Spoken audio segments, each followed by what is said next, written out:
धर्म सत्य न्याय त्याग त्रेता युगको कथा हो। ठुलो एउटा राज्य थियो, नाम पनि अहित्य हो।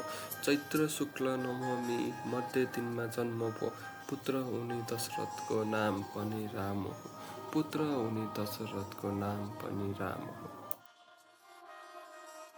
पुत्र प्राप्तिको खुसीमा राजा दशरथ नाच्दछन्। राम जन्मको हर्षले त्रिभुवनै नाच्दछ। राम जन्मको हर्षले डमरुनी बज्दछ। राम जन्मको हर्षले सम्पूर्ण कैलाश नाच्दछ। राम जन्मको हर्षले 14 भुवन नाच्दछ। राम जन्मको हर्षले समस्त सृष्टि नाच्दछ।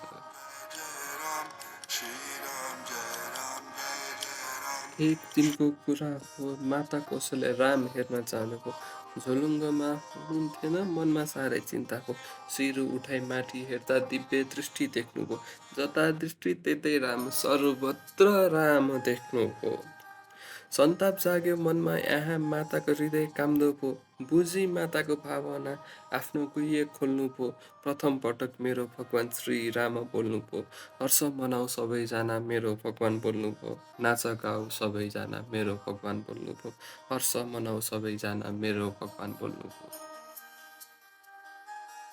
समय पनि बित्दै गयो, शिक्षा पनि पुरा भयो। राम भरत लक्ष्मण शत्रुघ्न सबैको उमेर बढ्दै गयो। विश्वामित्र एक दिन अयोध्या आउनुभयो। व्यथा आफ्नो सुनाई श्री राम माग्नु। लक्ष्मणसित श्री राम वनतिर जानुभयो। तारकामारी सुबाहु सहजैमा मार्नुभयो। श्री रामको कोमल चरण पत्थर पनि स्त्री भयो। सहजै भाँची धनुष माता सीता पनि पाउनुभयो। लक्ष्मी नारायण मिलनपछि नयाँ अध्याय सुरु भयो। लक्ष्मी नारायण मिलनपछि नयाँ अध्याय सुरु भयो।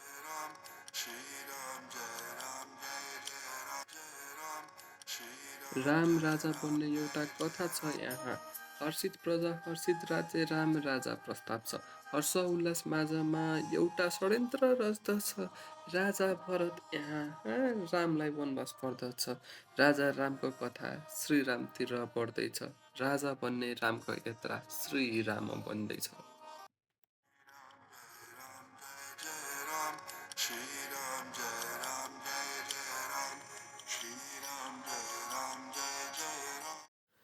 धनुष हातमा सीता साथमा लक्ष्मणसँगै जानुभयो।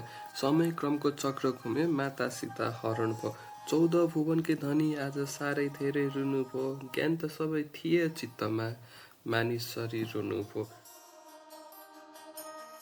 फूल रुख पत्थर पाषाण सबैसँग सीताबारे सोध्नुभयो। भेट भयो जटायु, रावणको प्रसङ्ग थाहा भयो। भाग्य खोल्यो जटायुको, रामको हातमा प्राण गयो। कति भाग्य मानी जटायु, रामको हातबाट क्रिया भयो। कति भाग्य मानी जटायु, रामकै हातबाट क्रिया भयो।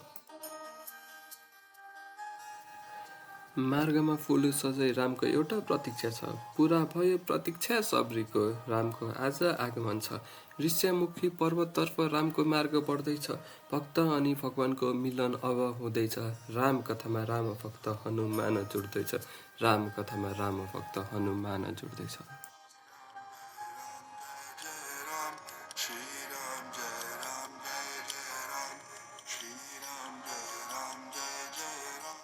देख्या हनुमानले दुई वीर धनुर्धारी सन्यासी। बालिका दूत हुन् कि हुन गयो सङ्गानी।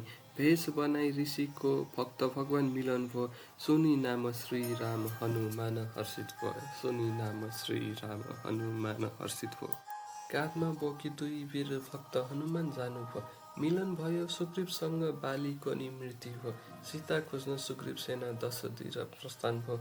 सीता खोज्न सुग्रीव सेना 10 दिशा प्रस्थान भयो। समुद्रको किनार यता 100 योजनको दूरी छ। जहाँ मन्नी बुढो भयो, कसले तर्न सक्दछ। राम नामको भजनमा हनुमान बस्दछ। आशा अब हनुमानकै जामन भन्दछ।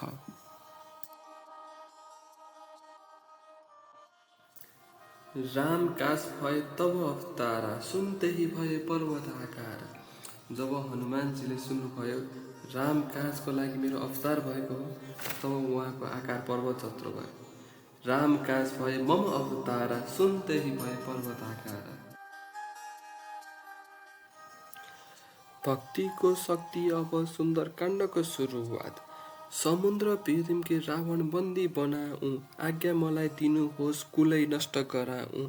जामनले भने, हनुमान क्रोध तिमी नगर, जाऊ लङ्का तिमी आज सीताको खबर लिएर आऊ, जाऊ लङ्का तिमी आज सीताको खबर लिएर आऊ। सुनि आज्ञा जामनको हनुमान लागे जानलाई, सुर्सा भेटी सिङ्गिका मारी मुष्टि प्रहार लङ्किनीलाई। प्रवेश गरे नगरीमा विभीषणसँग मैत्री भयो, अशोक वाटिकामा थिइन् माता सीता आज उनको दर्शन भयो। देख्या बानर सीताले मनमा शङ्का पर्यो नि, बताऊ आफ्नो परिचय किन यहाँ आयो नि।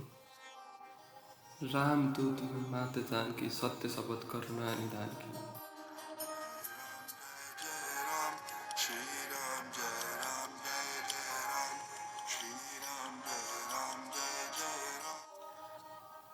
औँठी देखाई रामदूतले आफ्नो परिचय दिए नि, फल खान भनी मातासित अनुमति लिए नि, फलसँगै सबै रुख भाँचिदिए नि, भक्तिको शक्ति यस्तो अक्षय कुमार मारे नि।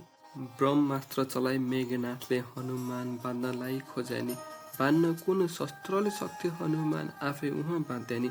जलाउ पुच्छर बानरको आज्ञा यहाँ भयो नि, जल्यो सारा राज्य यहाँ लङ्का भयो खरानी।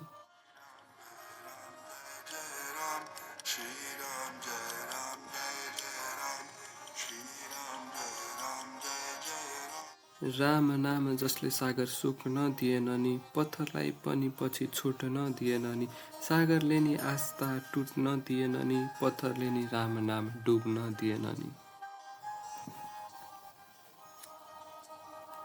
अङ्गद आज दूत भई लङ्केशसँग भेट्दछ, पाऊ आफ्नो जमाई सारा राक्षस झुक्छ छ, झुक्न लागे लङ्केश यहाँ पाऊ उखाड्नलाई, मेरो सामु झुक्छस् किन रामको अगाडि जा झुक्नलाई।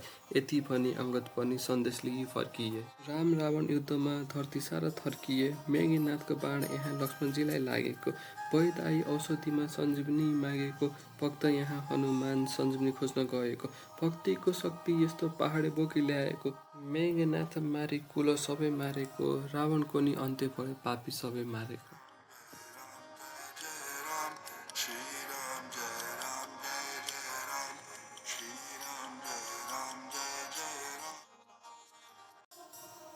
वनवास पुरा भयो अयोध्यामा राम फर्किए, पुरा भयो राम कथा त्रेता युग सकिए, धर्म सत्य न्याय त्याग कथा यहाँ लेखियो, वाल्मीकि गुरुद्वारा राम कथा लेखियो।